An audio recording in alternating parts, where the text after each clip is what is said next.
Welcome! This is Her Identity Project, a safe space for women to explore faith, self-discovery, and personal growth. Here, we will journey together to become our best whole selves, spiritually, mentally, physically, and emotionally.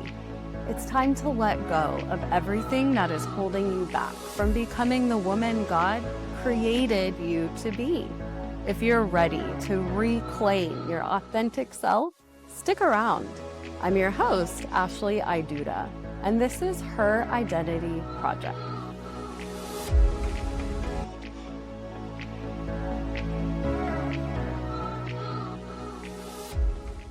This is Ashley Iduda on Her Identity Project podcast, and I am here today with my beautiful guest. This is Miss Jennifer Stevenson.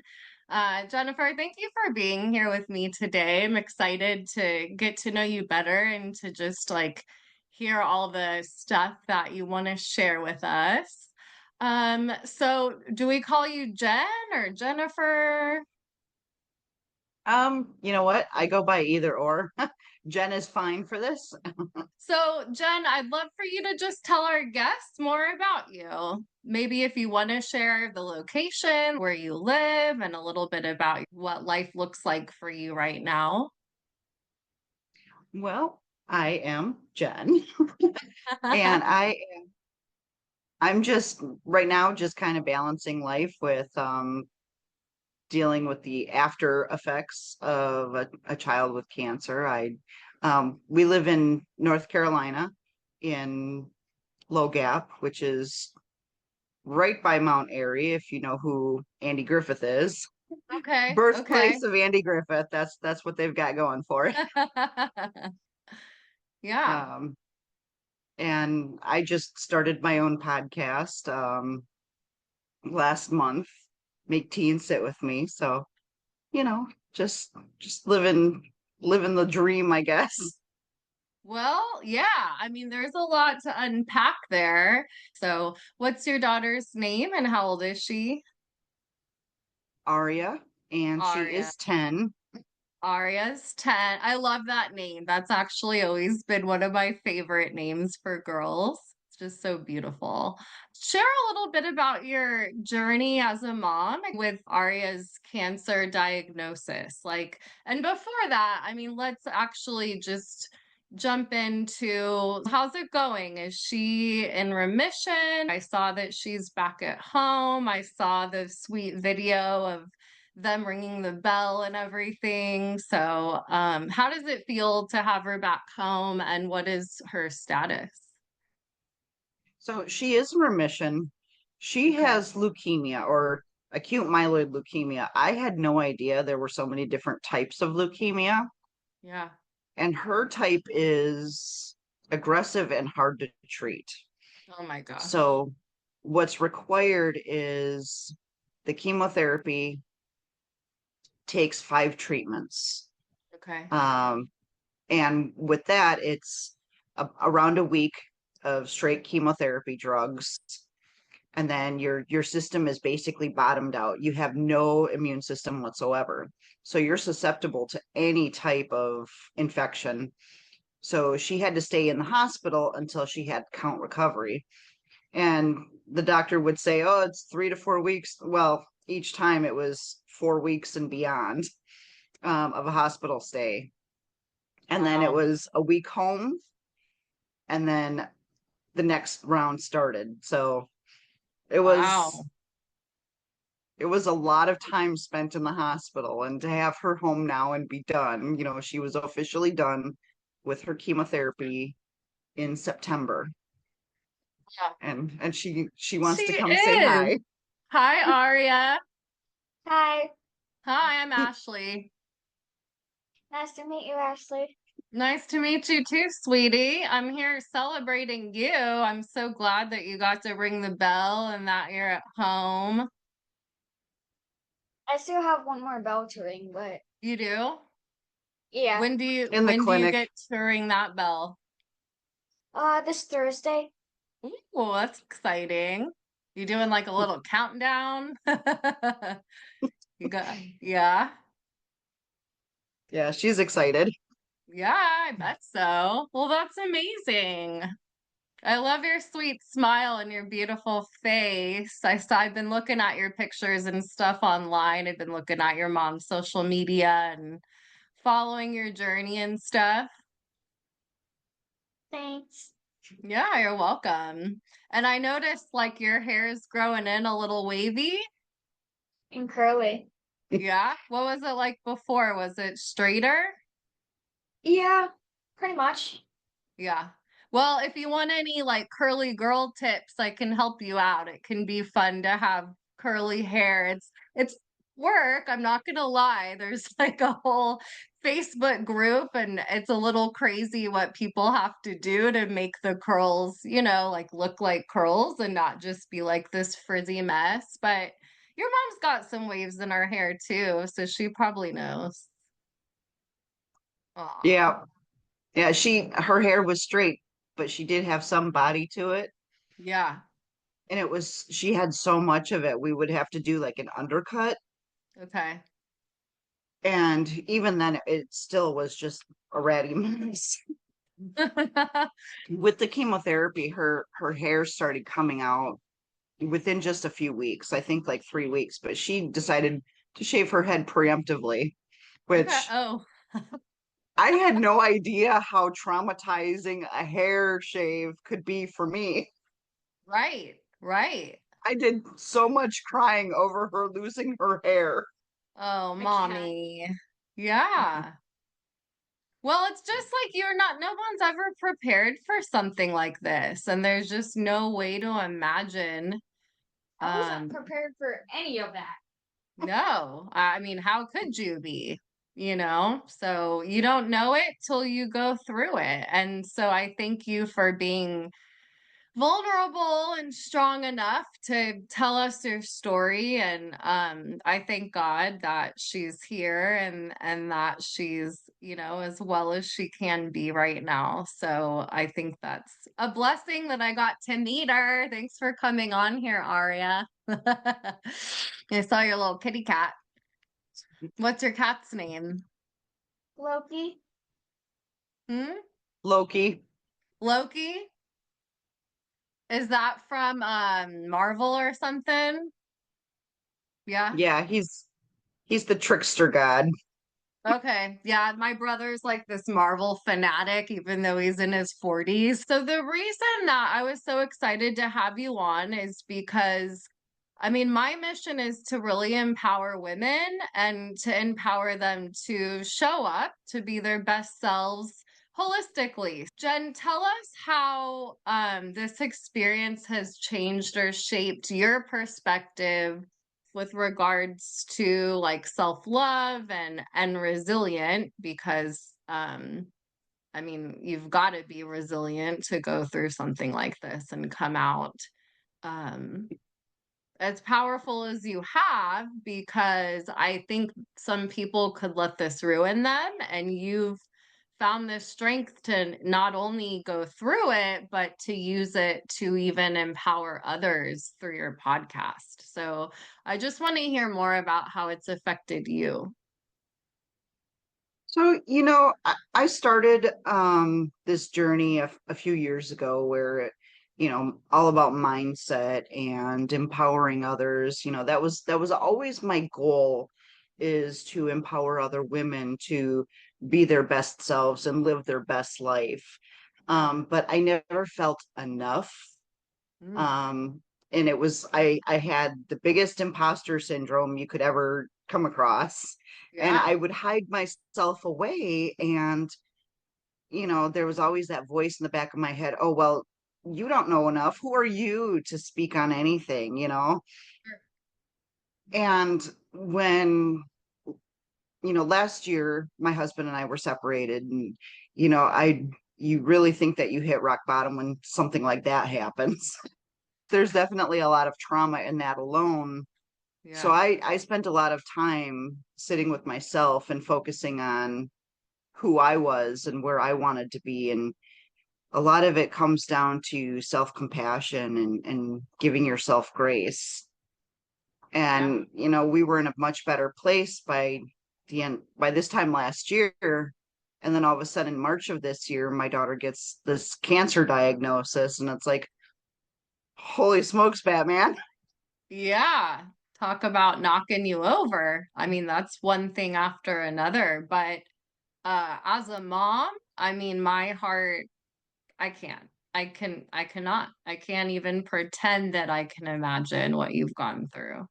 Mm-mm. It was, it was a lot. I mean, I say that, but there was definitely a lot that, I couldn't even fit in 24 hours a day to go to talk about, Yeah. And there was definitely a lot of stress, and there was a lot of not caring for myself because I was so focused on her situation and what she was going through. And it wasn't until her fourth round, Okay. and this is where I might cry a little. Yeah. Um, she developed septic shock from a bacterial infection, Mm. and she spent 17 days in the PICU, or the pediatric intensive care unit, and we Yeah. almost lost her. Oh my gosh. And it was it was at that point that, there's a lot of trauma just around that situation alone, not to mention everything from before. um and trying to overcome that, but you feel so wound up that there's this bowling ball sitting on your chest, Mm. and you can't breathe. It's like there's just no way to breathe. And it's Yeah. like at that point, once she started feeling a little bit better, and you could start to see that light at the end of the tunnel, it was like, yes, I can start to breathe a little bit more. But that's when I was like, you know what, I can't live like this. I have Yeah. to have that faith that everything is going to be okay. But I Yeah. also need to work on myself, because I can't pour from an empty cup, and that's where I was at. I was bone dry at that point. So that's when I really started to get back to meditating, and which was hard at first. I will definitely say, even having meditated for years and years, Yeah. that was very difficult at first. But focusing on breathing, um it was still difficult with that feeling of tightness in the chest, but it was like it just kind of expanded just a little bit more, and you could breathe a little bit freer. Yeah. And I think that's when everything just said, it's time. We can't live like this. We need to focus on ourselves so Wow. we can be a better parent, a better person for her. Yeah, absolutely. Thank you for sharing that with me. I'm so sorry she went into septic shock. That's terrifying. My dad was away on a vacation once, and he never even told us what was wrong because he didn't want to scare us. But he had gone septic, and he was determined to get back to Texas from Florida, and like forced himself to keep going. And it was, I mean, it's terrifying. It was really scary. But I mean, that's my dad, not my daughter. So I mean, no, you just can't even imagine. And as a mom who has, thank God, healthy kids, I think I've still felt at a place where I'm pouring from an empty cup, and I'm inundated with all the things, and I'm out of alignment with like what I think I need to be doing in my life. And so just from living life in an like unaligned dark place, it can be so hard as moms to just show up every day, and I think we love our kids so much that we have to like pour everything we have into them, but it's so draining when you don't have anything to pour into them. And I can't imagine, not only did you have to have enough faith for yourself, but enough faith for her. Would you say Hmm. that's true? Definitely. And as a person of faith, I mean, this my show is a Christian show, but like obviously I don't know, all of my guests like faith walks and everything. I mean, I can't imagine living my life without my faith in God and in Jesus, because I feel like when I'm not enough, like he is. So what about you? What sustained you emotionally? Like, where did you find your faith in this super hard time? You know, that's a good question. And it was really just in the quiet moments. Um, just being able to take a moment to myself and be like, you know what, this is this is my moment. Yeah. At, really, it really just came down to quiet moments. I mean, my husband was such a rock. I mean, Oh, but he went through the same thing that I was going through, so we both have PTSD from this whole thing.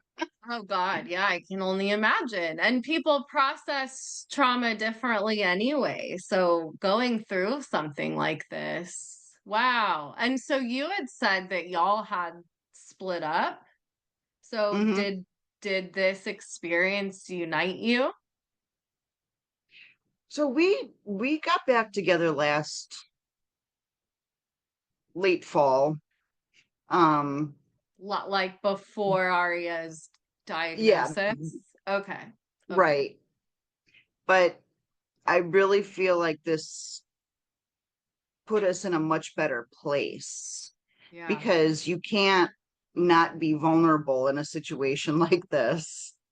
Um, I mean, Yeah. maybe some people can, but you either grow together or you just fall apart. And for us, I feel like we we grew closer. Oh, yeah.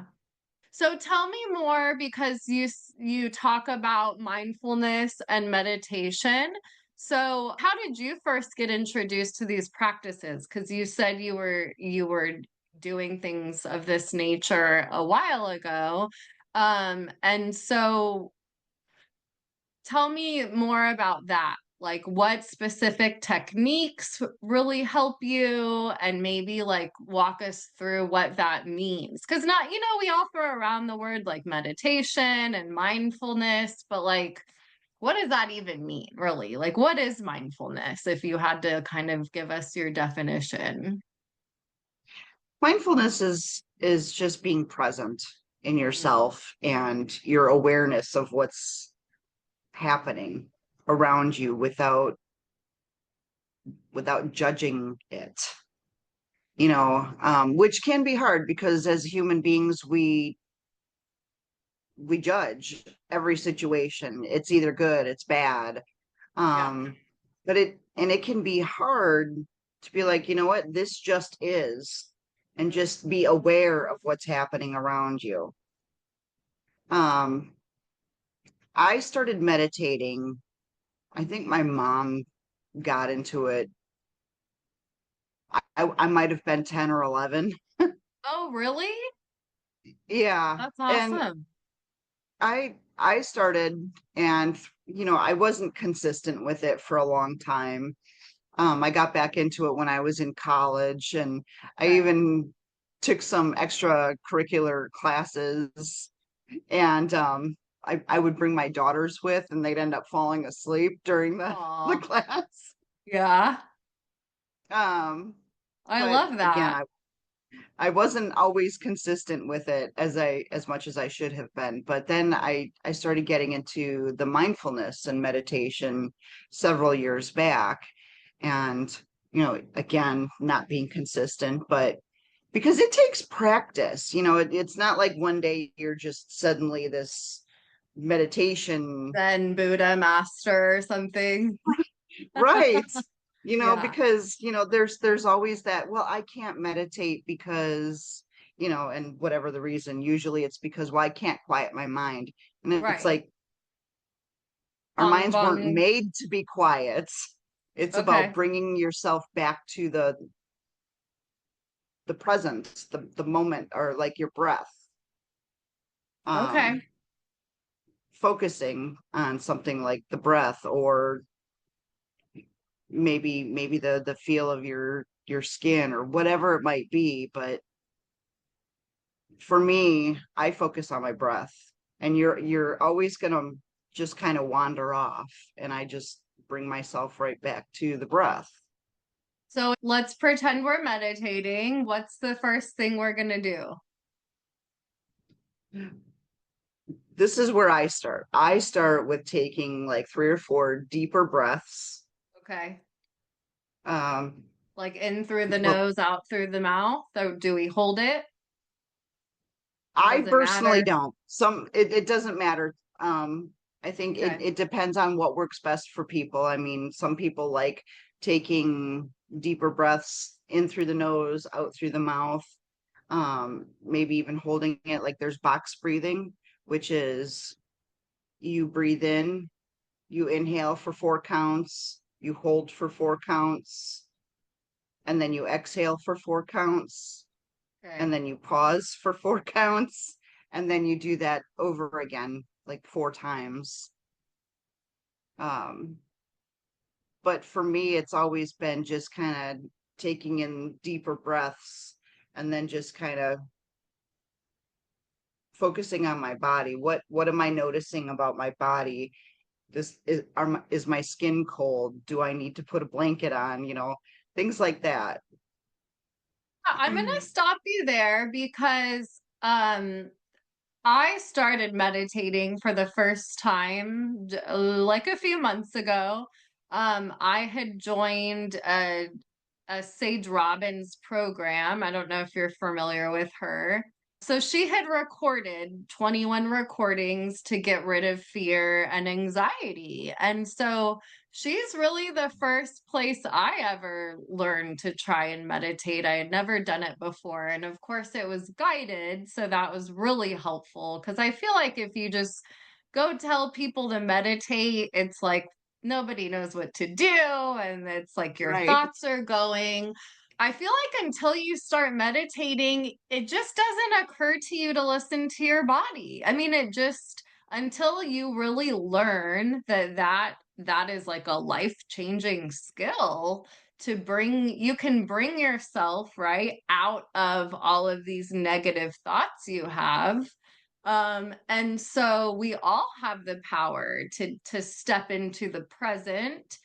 And I know that like anxiety is fear about the future, right? Hmm. And so it's like if you're present, then you're safe. Like you're not worried about what might happen or the past of what already happened. And you can just focus on that awareness, like you said, of just being. And Hmm. and so it was really powerful. Her meditation, she would say, like, get into your body. Like, what are you feeling right now?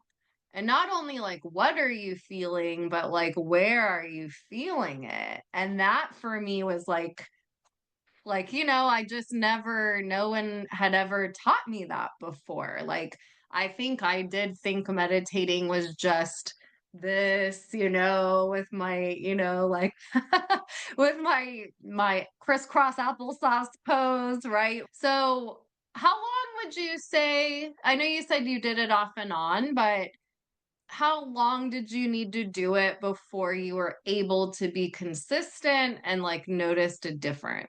Last year is when I really started being way more consistent, doing it every day, sometimes, 2 to 3 times a day. But I also had a lot of stress going on last year with, a separation. So Yeah. it's like, I'm really going to work on myself here.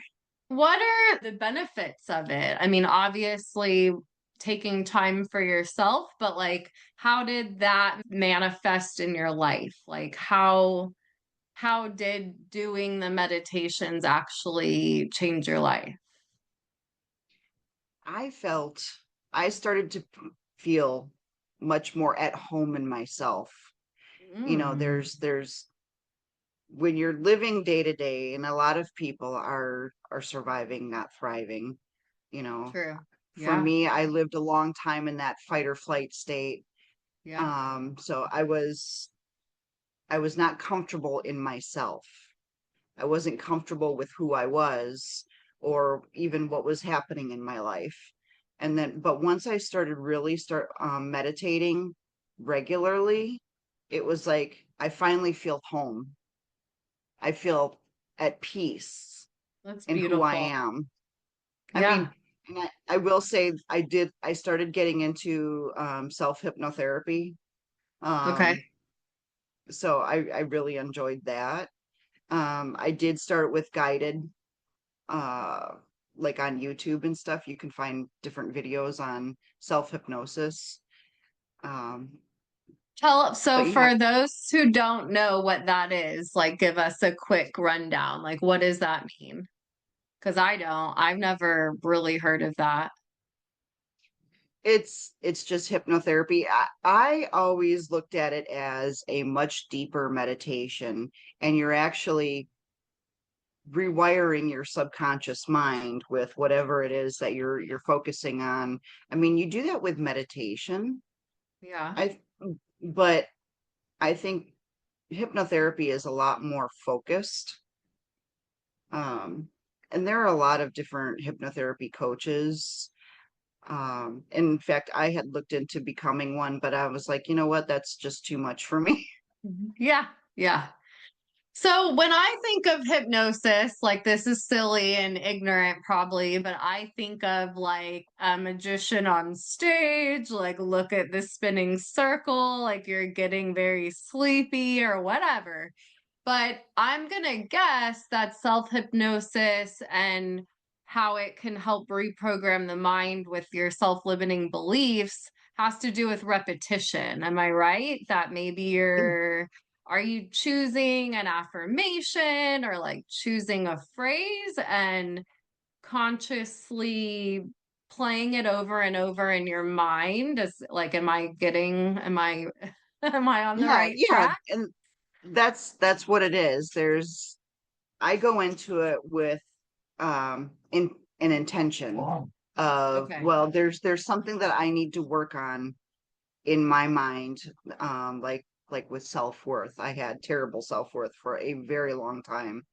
Um, I feel like in fact, I most of us do. Yeah, I was like, I'm going to interrupt you just to say me too, because honestly, that's why I created this podcast, because I had self-worth issues. And it wasn't until I had my own aha moments that I said, oh, like this is an issue, I think, for most women. Like who doesn't have, or maybe most people, not even women, probably women and men, like who doesn't suffer from not feeling good enough or not, not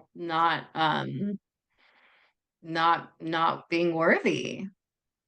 yeah, and that's really it. I mean, there were a few other things. Maybe self-love. There was a whole lot of not loving myself enough Yeah. to come out of my shell and do the things that I needed to do to have the things that I want in my life. So, and those were the types of things that I did in my self-hypnosis is, I focused on those areas.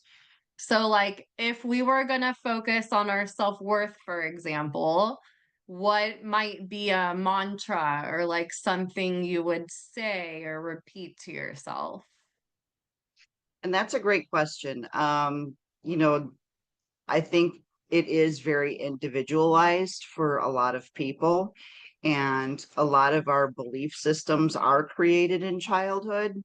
So it may be something worth looking into, taking a deeper look at, what happened as a child that maybe changed or put me on this path to thinking that I wasn't worthy in all these areas.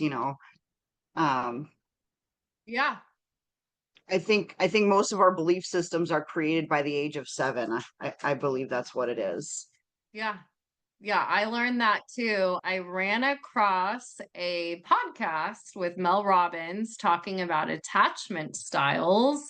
And it for me was it's at the time in my life I had been purposely going down like a self-healing journey because I knew that I had these deep wounds from my childhood and I was dealing with unworthiness. And so for me, that was mind blowing to finally, like, okay, so what I did is I found out my attachment style. And you're nodding. Do you know about attachment styles?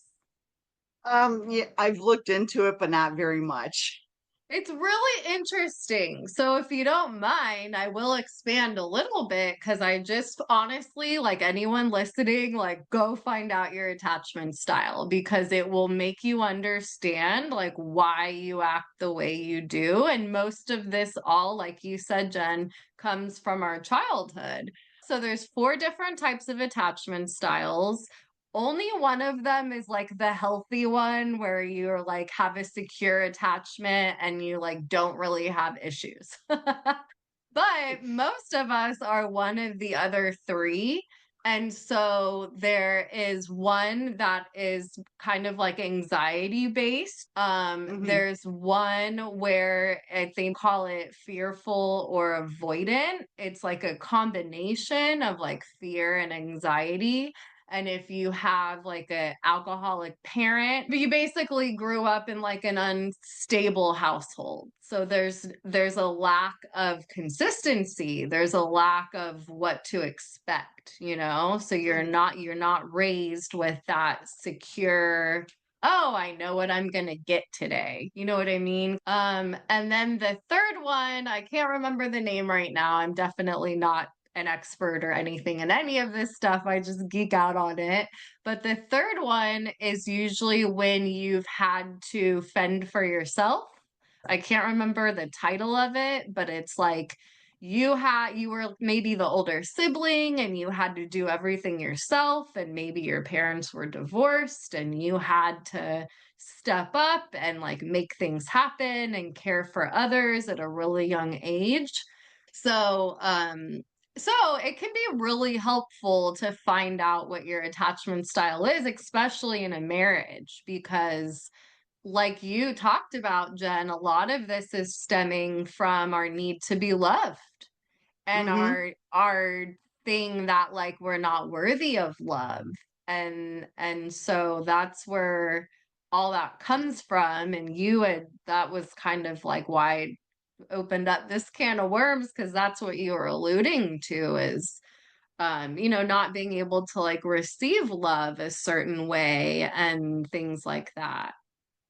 Yeah. Yeah, and I will say on my part, I won't speak to my husband or anything, but for me, I realized that I didn't love myself. I didn't feel loved. Not that he didn't love me because he did. He Yeah, does. yeah, But it yeah. was it was myself, my beliefs about myself and those around me that I think was a big reason for the breakdown in the marriage. And stuff like that, you really have to dig deep. You do. Go back to those old wounds, and sometimes you are reopening those old wounds, but it doesn't have to be ugly. And I think that's where self-hypnosis or just hypnotherapy, for maybe somebody wants to find an actual coach or somebody who can help them with that, which I definitely recommend, because it it's faster, I think, when you're doing hypnotherapy, because you are focusing on that subconscious brain, which is where most of our beliefs live. Absolutely. Yeah. Yeah. And a lot of people don't know that. And I think that's why these conversations are so important. And I'm so glad you brought all that up because most of us are walking around all screwed up from things that happened in our past, and we're believing lies in our head because maybe a teacher once said something to us, or maybe our parents growing up like always used a certain phrase, and then we grew up like thinking something negative about ourselves. So in my trauma journey, I found an expert on mindfulness and he taught about your shadow self. Is that a topic Hmm. you're familiar with? Yeah, I did delve into it a bit last year. I feel like that when you're on that journey, that personal development or, self-love journey, that is definitely something that everybody should look into. I mean, um, I wish I would have gotten into it more than I did because, there is a lot to it. And I think it is important because you are dealing with that, with those old wounds. I love this conversation we're having. Yeah, I think it's really powerful. And then I think to go full circle, something you brought up in the very beginning that I was like, ooh, I wanted to stop you, but I didn't want to interrupt you. Um, I think like with relationships and in general, when we're going down these journeys, it's really important to take self-responsibility and to stop Definitely. the blaming and the shaming. And I would put that in the box of like not putting expectations of how we need to be loved on other people. And that for me, I learned that at that Sage Robbins event that I had attended. And it was truly life changing for me and my relationship with my husband because I wasn't blaming him every day and resentful for everything he wasn't doing. And I was able to like switch my mindset to like, oh, I'm responsible too. And like, what role do I have to play in this? We didn't go deep earlier, but you brought up internal versus external. And I think that is huge for this conversation too. When you can internally validate yourself, right? Because I assume that's what you're referring to with like the self love thing. Like when it's Yes. like, oh, well, I'm enough and I can love myself and I don't have to put that expectation on my husband to do this or to say this or to make me feel this way. Like I can do that for myself. It's my responsibility to love me. Hmm. And that was huge for me. What about you? It was. And it's funny because I actually started learning about all that stuff, taking responsibility, self-concept, and beliefs because I got into the manifestation community on TikTok. And it was the law of assumption, what you believe about yourself, your Okay. beliefs, and taking responsibility for yourself. You know, life is going to happen, crap is going to happen because we're human beings, Right. but we have the responsibility to look inward and take responsibility for our own crap and Yeah. stop putting it out on other people. I mean, and it really just comes down to, for me, self-belief. Like I am worthy of having my $10 million and, being loved, but I love myself. Yeah. I am worthy because I believe myself to be worthy. I don't need that external validation. While it's nice to hear, I'm giving it to myself. So I know that I have these things. I know that I'm worthy of being loved and of my every desire. You know what I mean? Yeah, I do. And it's interesting for me because as a Christian, my thing is like my belief is God made us. So we are children of God, we're his children, and we're made therefore perfect in his image. And there's lots of scriptures that tell you you're loved. I mean, he says, like, you are loved, you are a child of mine, you are chosen, you are accepted.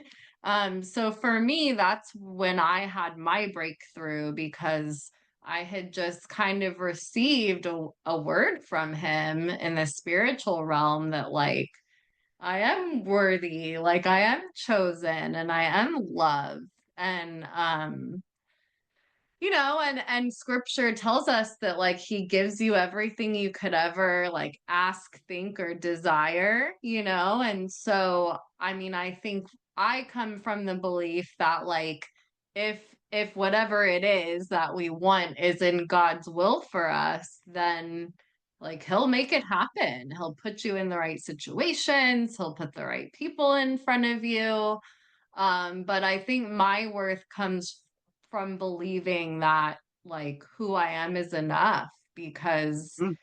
God is in me, and I am in him kind of thing. And I think I'm excited about having another conversation because I have some girlfriends who are really into like the I am. There's like this whole, I don't want to call it a movement, but there's this whole like spiritual I am. And I think it could even be as simple as just when we are doing affirmations, it's like you said, the belief about who you are. Well, I am worthy. I am loved, the power of saying I am with whatever it is, and then truly internalizing it. I think that's the kicker, right? Like that's what it's all about at the end of the day is believing that it's true. Because I think Yeah. that can be the challenge with like affirmations is you're just saying something over and over in the mirror and you don't really believe it. But I do know that you can reprogram your subconscious mind. I was listening to Dr. I believe his name's James Doty, and he was a neuropsychologist. He said that we can make things stick by using all of our senses. So he said, what did he say? He said, like, write the thing down, say the thing out loud, read the thing quietly to yourself, right? Proclaim the thing, and then visualize the thing too.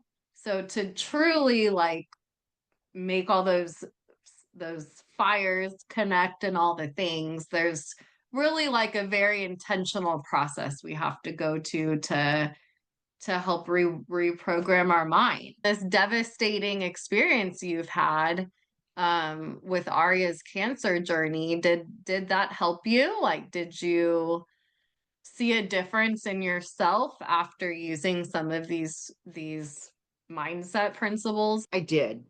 Um, with her final round, which we weren't even sure that we were going to do after the fourth round because of what happened with the fifth or the fourth round.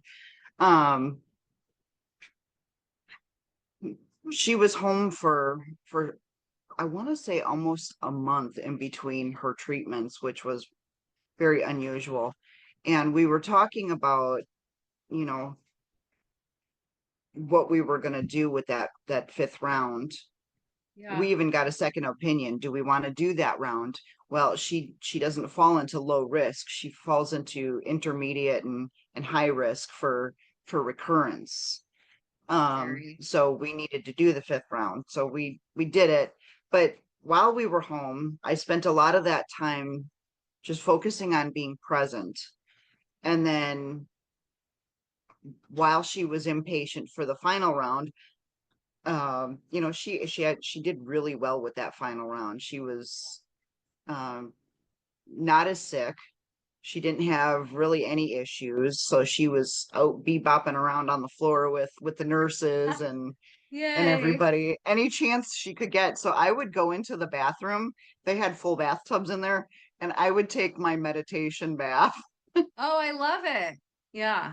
Eh, So I spent a lot of I would spend, half hour sometimes, taking a bath and just focusing on self and my I Yeah. ams.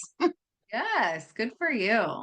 Yeah, I love that. Thank you. That's really empowering, right? In the middle of the hospital room, you're in there taking a bath. Yeah, that's everything. I think it has to become like a daily ritual, I think. Is like for me, That's what I think I would redefine self-love as making myself a priority each and every day because I used to like ignore my needs and stuff them down and think that they don't matter. And now I'm realizing no, mom's cup needs to stay full.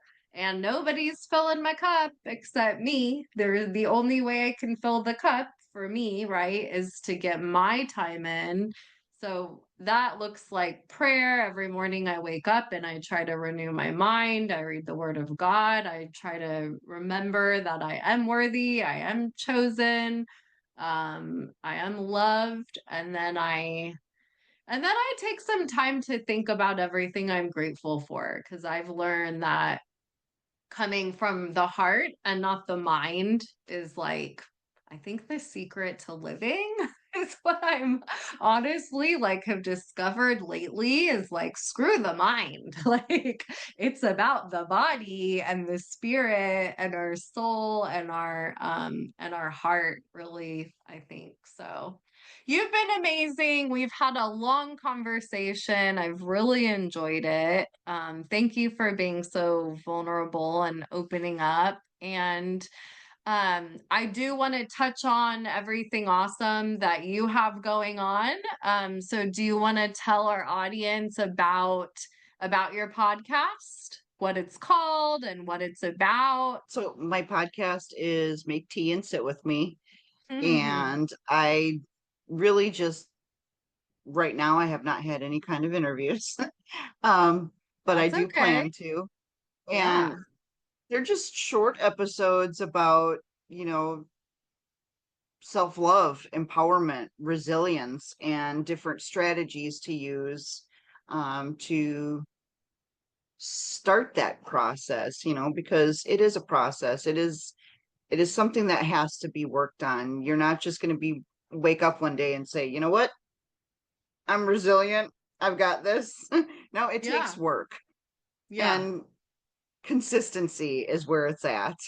It's just even if it's just taking 5 minutes of breathing in a corner every day, you got to start somewhere. Yeah. And that's really my goal is to help others because, everybody's got tough times. We're human. So we can either make lemonade Right. with the lemons. Yeah. So it's all in how we respond to the situation. Like it's weird for me to say that her cancer diagnosis is an opportunity for growth for me.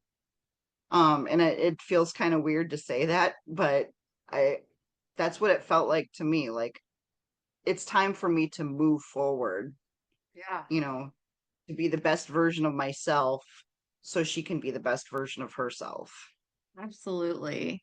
And I don't think that's weird or negative at all, to be honest. If I've learned anything in my faith journey, nothing's by mistake. And I think some of the most painful experiences we have they propel us forward in unexpected ways we would have never imagined, and ultimately they usually result in impact. They usually result in us using our pain as a testimony to help other people.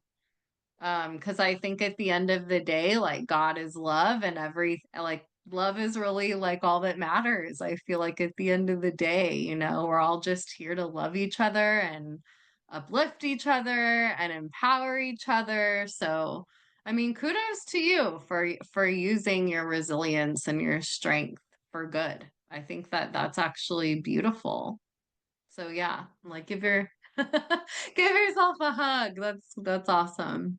Okay, so where can the audience find you, Jen, if they were wanting to listen to your podcast? How can they find you to kind of keep up with you and everything you're doing? So I have a website, www.abundantlyu.com. It's only got one Y though, Got it. because Okay, apparently I can't spell properly. that's funny. And then my podcast is on all the major platforms. Make tea and sit with Make me. tea. That's right. That's right. Make tea and sit with me. That's a cute little jingle. Awesome. Well, I love this. I thank you for coming on, and I know that you will make a big impact because at the end of the day, mama life is a struggle. I think like we're all on the struggle bus in some shape or form at different seasons in our life. So we can relate, and I think your wisdom will help a lot of women. Well, thank you so much for having me. I really enjoyed our talk today. I really did too, of course. Thank you.